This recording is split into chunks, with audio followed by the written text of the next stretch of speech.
Good morning, students. Now we are going to do the next part in the accounting equation, the other transactions. So we left the question over here when you had cash, furniture, stock, and bank.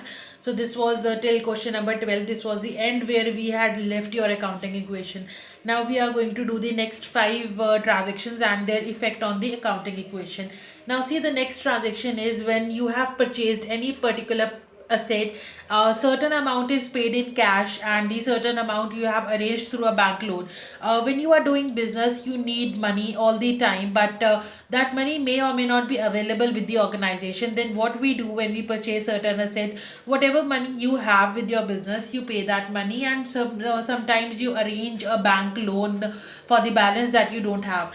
So let us do the transaction for that. Say you have purchased a furniture for rupees 1 lakh. You had 10,000, so 10,000 you have paid, and the balance you have taken a bank loan. So what will be the effect on your transactions? Now 10,000 is paid, so 10,000 will be reduced from cash.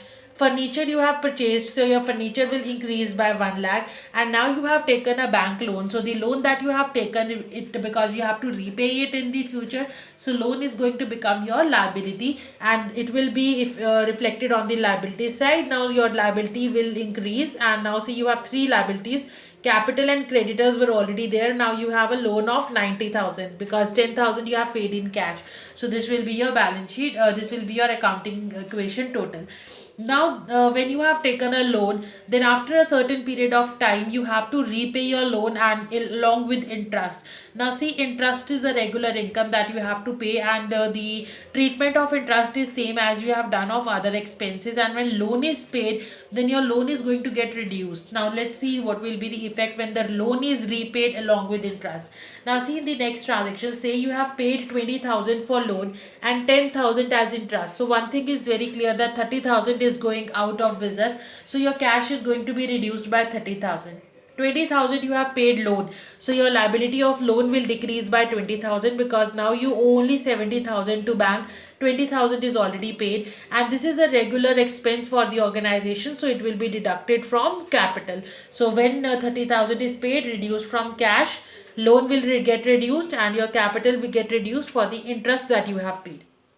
Now when you are doing business, and the surplus money that a businessman has, sometimes he use that money for purchasing securities, for making an investment. So when that particular money is used for purchasing investment, then what will be your transaction? Investment will always become your asset, because later on you can sell it off and you can get money in return.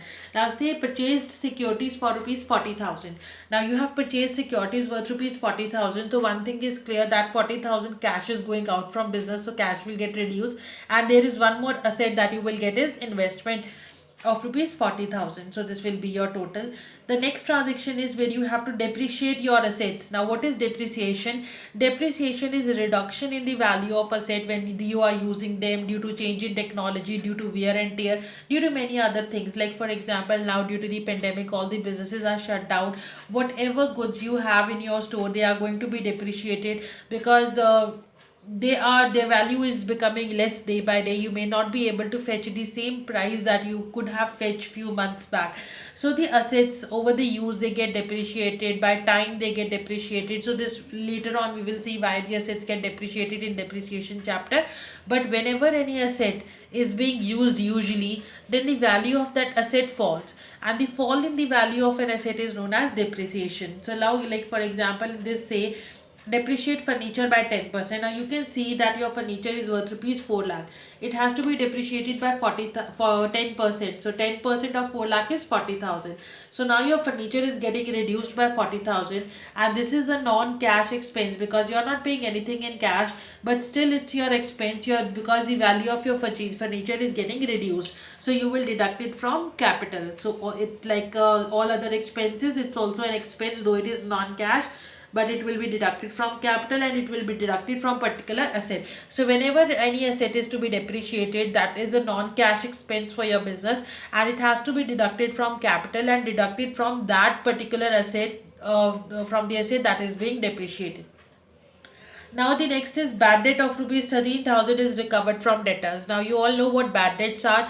When you have to receive your money from debtors and there may be a situation that your debtors they make a default or they refuse to give you money in future. In that case, that is known as your bad debt. But there are certain chances that in future some debtors they might come up and they give your money back or they return your money. So when a bad debt is being recovered, one thing is clear, that is your cash is coming in, so your cash is going to get increased. And the other is this is a income for the businessman, because this is profit gain income, because this was a thing that we had already taken it as a loss, and this we are recovering it back, so you can take it as your profit. So this will be added to your capital, so your capital is going to get increased. So these are the next five transactions that are having effect on accounting equation. Now students, you are going to get assignment based on these plus the previous business transactions that we have already completed and done. So please complete your assignment and send me your work through WhatsApp, please.